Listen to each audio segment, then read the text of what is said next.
Pop. They look good in this attire. Thank you. They match. My boss. Is that teal? That is It's like baby blue. yeah, it's like baby blue, like you. All right, we're rolling. It's teal. We got Mookie here this morning. Mookie is has a new job. Yeah. Yes. Oh, And, absolutely.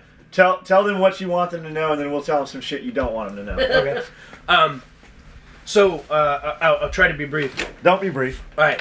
I got out of the gun trade about 5 years ago to focus on my family and my marriage, and But you weren't in the gun trade. You were in the Right. shooting gun trade. right. I got out of the war business. Actually, it's not even true. I was still going to Iraq and Afghanistan to pay the bills. I just stopped learning about new guns and stuff. I was like, hey, I'm just going to master the guns I got. I was going overseas and I'd be issued a gun. What? So I had no choice in what gun I got to carry, so I was like, why even bother reading about this new cool thing? So anyway, about 3 months ago, my friend James talked me into starting a YouTube channel. Long story short, I flew out to Vegas with the express purpose of getting people to give me some, loan me or give me guns to review, so I could shoot some video, and things were actually kind of tight, very tight. I flew out there on a high interest credit card. Our mortgage was a week late, and I came back with 2 people wanted to give me a gun and virtually nothing else, and absolutely no money, no sponsorship. And then I got a call from Spikes, and they said, hey, will you come out here in Apopka, which is about 3 hours from me. And here's something funny. My cousin decided to buy an AR 3 months ago, and I had been out of the game, so I called 3 people in the industry whose opinion I respect on guns. And I said, hey, my cousin's about to buy an AR. Which one would you buy? All 3 of them said Spikes. James Yeager of Tactical Response, Dave Fillers of DDI, and Jacob Herman of Century Arms. And I was like, that's it, cool. So I went over there on the website, picked out the gun for my cousin, told him to buy it, they sent it. So go back even further, when my son was born, James Yeager brought him his first rifle. It's a Spikes rifle. So I already know. I saw you posted that the other day, yeah. So I get this call to go out there, and I'm like, whatever, and I get there, and I didn't know it was just going to be a tour of their place, and they want me to video it. Next thing you know, we sit down about my working there, and I'm like, do you want me to do sales? Because I hate sales, and I suck at it. And but I need a job. Right. And they're like, no, we just want you to do what you do, and do it with our guns, and be honest about our guns. Don't pull any punches. Put the gun in other people's hands. And I was like, all right, great. So I'm thinking, they're going to give me a little bit of transportation fee or something and loan me a gun. No, I'm on salary.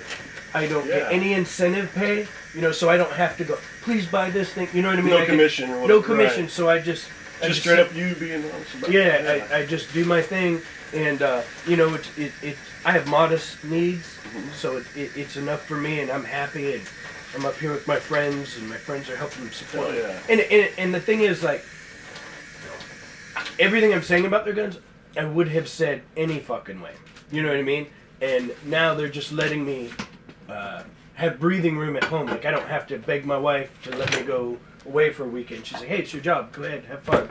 You know what I mean? So I'm real happy. And it's a good foot. Huge bonus. They have a great corporate culture, and they're good people, and I'm really happy to be there. I'm really thankful this year, man. The new year started out great. That Harry Reid film broke his face, and he's going to retire. That gun-grabbing Governor Cuomo, God rest his soul, passed away. And I was like, man, Reid's out, huh? I didn't even... Yeah, he's going to retire. He broke his skull. Broke his skull. But anyway, so I work at Spikes now. I like it when you scold yourself. You went, no. Yeah, what were you thinking?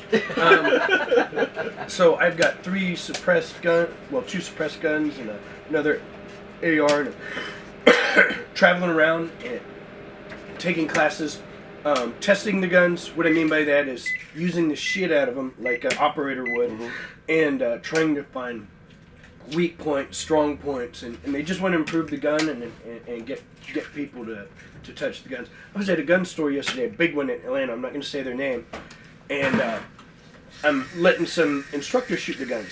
Well, the sales staff come and they want to shoot the gun. They're like, "Oh, we own Spikes." I go, "Oh, you sell Spikes here?" They're like, "No, it's a huge gun store."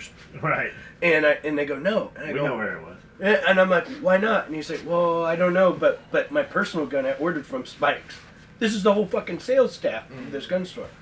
So I just called up my boss and I'm like, hey man, you need to call these people. All the sales staff own your guns, but they can't sell them. So that's what I'm doing. Good. I'm happy as hell. Nice. Yeah, that's never a bad deal either. That's a good way to meet people and talk to people about a company. Yeah. Well, and like you said, I mean, you're Thing. doing sales. You may not like sales, but you just did sales. I mean, down there, and it's just the network. But he doesn't have to deal with the No, fucking exactly. bitches. Right, but you're just doing it because you're you. You're just doing Well, your you thing. let the That's product fucking speak awesome. too. Yeah. Absolutely, man. Yeah. You get to be you and you let the product speak. If it's there, which it is with Spikes, and the product speaks for itself, that's cool. I had one offer from a gear company. I'm not going to say their name. They're up near Kentucky. These dudes, There's another gear company near Kentucky. yeah. Anyway, long story short, good dudes, good people, good my friends, but I don't personally care for their gear. And they're like, hey, we can kick you down something. Use our gear, but you can't even, I don't want you even mentioning OGSOE. And I was like, oh, hey, man, let's just stay friends. Let's just stay friends. And that was the only other cash offer I had. I had things set up with 2 other firearms companies, but AR companies, but they just didn't pan out and they weren't anywhere near what Spikes was doing. So I'm very happy with my decision. That's good, man. In a year from now, I'm gonna be happy. You know what I mean? Yeah. I'm copacetic. Yeah. So where are you going on this loop? Because you were down in Georgia yesterday, right? Yeah, I was in Atlanta yesterday. I'm in camp. I was supposed to stay in Nashville for 2 days and do stuff, but I have the flu. Mm. And I was like, I got to get up to Camden so I can get some sleep. I was on the road till like 11 o'clock last night. And so I'm going to Memphis to shoot a TV show with E.J. Owens. EJ's fucking good dude. Man. Yeah, he's a great dude. So we're going to... You remember sitting at Mexican? The first time I met EJ, I think the first time you met him, we were at Mexican back in the corner, long ass table. You and I were right here. EJ was across from us. Yeah. Yeah, what a sleeper he is, because like the first few weeks we knew him, he didn't really talk much. He just listened and asked questions. Mark of an intelligent man. And now we're really good friends. I'm going down there to Memphis to shoot a couple videos. I'm going to take a pistol course, a carbine course, a couple other courses here, and down with Sean Brogan. So Sean and I know Sean from back in San Diego. Right. Like, James Rexroad and Sean and I used to fucking go to the gym out there in Santee. That's how far back that was. Yeah. People, until we did that video around Christmas time, people thought I've just known you like for the past 2 or 3 years or whatever. Yeah, people believe what they want to believe. They really do. And someone attacked you on the internet, and I tried to write the most, because now I'm representing a company. My wife, so I do the company handbook. Actually, let me be honest, my wife read the company handbook, and she's telling me the points that are important. And one of them she read to me was like your social media use. And it's very reasonable, and it's not corporate. It's just basically think before you post. Don't do anything to humiliate our company. And I'm a humiliate people kind of guy. So my wife, she's got this like little thing, and she can copy text and put it on a screen, print it, and that thing's like all over my house now. And so anyway, when I responded to the guy who attacked you, I was like, no cuss words, don't attack the person, attack their opinion. So I think I'm ready for law school. But no, the guy's like, oh, obviously you're going to defend Willis. He's your friend. I was like, long before Willis was my friend, he took my fucking money. I was a E3, 4. It was on that post page. That's what he's talking about. He took like $400 from me, I want to say. And I was an E4. Those dudes attacked you, too. That's a lot of like, fucking money. You totally collapsed their sale, man. Like, you weren't even mean to them. You just fucking diffused it. Oh, I'm sorry. No. Oh, I ruined it? No, you just diffused, like, when they attacked you, you just put out fucking a couple facts, and they're like, okay, you're right. Like, they didn't even want to fight anymore. Yeah. People, back in 2005 or 6 when that crazy bitch, liberal WHORE attacked, created a blog attacking me with a bunch of lies because I said things she didn't like in a very public forum. Back then, literally just 10 years ago, when someone went to the internet and read something, they generally believed it. Right. And now things have evolved to where everyone's rather savvy. They're like, hey, a blog isn't news. Mm-hmm. And then do a little background on the writer. Holy shit, they're crazy. Yeah, exactly. Yeah. So now I'm more comfortable engaging people. But back then it was just, if you engage someone who attacked you, you just emboldened their attack. And you had to ignore it. But now, things are better now. That's kind of with us doing the way things are. I remember James said a long time ago, you had posted something on the forum everybody was up in arms over. And James said, Ben brought it to daylight, man. He thinks the best antibiotic, is sunlight. So we fucking put it out in the sun and showed it to everybody. And I think it was over the dude who leaked some WikiLeaks or something. Oh, yeah. So you posted it, and all these guys were like, this is fucking bullshit. And James said, man, all Ben did was put it out for everybody to read. If we put it out there, you guys can fucking see what the deal was. And that's the thing. When somebody's talking shit about me, I take their link and post it. I help you fucking perpetuate that. So people are going to make their decision. Either I'm an asshole or I'm a not. And they go, Willis is trolling again. All I did was fucking share your leak of you talking shit about me. A bunch of other motherfuckers showed up who said contrary to you. They're not paid. I don't send them gifts for fucking talking well about me. Right. So all we did was help you. So if I would think you would want that help.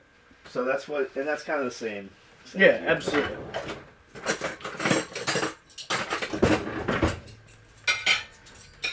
So what do you think of that 300 black? You like it? Have you shot one before? Holy shit. I'll be honest, I had never fired a 300 Blackout, so that was the first one. And we had 300 black supersonic match. But at the gun store I was at yesterday, yeah, I saw you get those 208 grain AMAX. I don't know what they fly like out of a 300 black, but out of a 308 hand loaded, they fly wonderfully. Awesome. Yeah, dude. Would you like to shoot the compressor? Would you guys like to shoot it? Yeah, they would. I have the guns. Yeah. I have the ammo. My boss put me here so that people like you can shoot the guns. I've got it in 5.56. It's got a short can, so it's.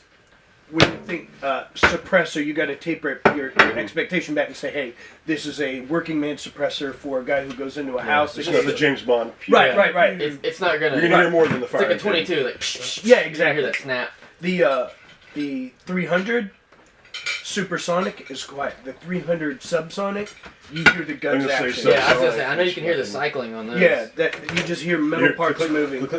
But yeah, we'll go shoot it, dude. I've got them in the car with ammo. That's awesome. My boss is real cool. So I get there and we had no subsonic, and I wanted Sean Brogan to shoot it subsonic, and this company had like 40 bullets for like almost $40. Mm-hmm. I was like, put it on the credit card. I haven't gotten permission yet. I'm really sorry. I think it'll be worth it, boss. Yeah. When you said people like you, did you mean black guys? What did you mean by people like you? You're Guatemalan, aren't you? No. What do you mean, you people? What do you mean, you people? I'm Colombian. Colombian. Which is probably worse than Colombians handling your firearm. Well, what's funny is we're kind of notorious for certain things. I knew something was up with you when I first met you because you had not stabbed anyone, and you just don't meet Colombians who haven't cut a bitch. That's right. And well, this thing they stole my. Well, I was adopted by a white family, so I lost a lot of my Colombian edge. I still have some of it, but Dude, his parents got put in jail when they went down there to adopt him. Yeah, they went over. It was some real shit. The mid to late '80s when they went down and got me. I was born in '86. It was like '88 when they got me, and yeah, like they didn't like Americans down there very much, so they got put up for a little while, which is kind of funny. Your parents love you. When they tell me the story, I'm always like, "Oh, that sucks," and Dad's like, "Yeah, it wasn't like a jail like you think of here." He was like, "It was more like a dark room with a dirt floor and bars." Thanks, Osama. Yeah. That sucks. What kind of eggs are those? Chicken eggs. Yeah, but they're from up on the hill here. We made these eggs. Oh, you should. So we take all the food scraps, including chicken and eggs and eggshells, and we feed it back to the chickens because they're little cannibals. They'll eat fucking anything. One of them, a dog got a hold of one of them, and Lance set it over, and we were gonna skin it out and fucking smoke it. The chickens ate that fucking chicken, the dead chicken. So we feed them, all the scraps go back to the chickens, and the chickens shit out eggs every day, and we eat their eggs. People will cringe when they hear that, but if you want to talk about a self-sustaining cycle of life, hey Heather, why are you mad dogging me, girl? Chickens are like little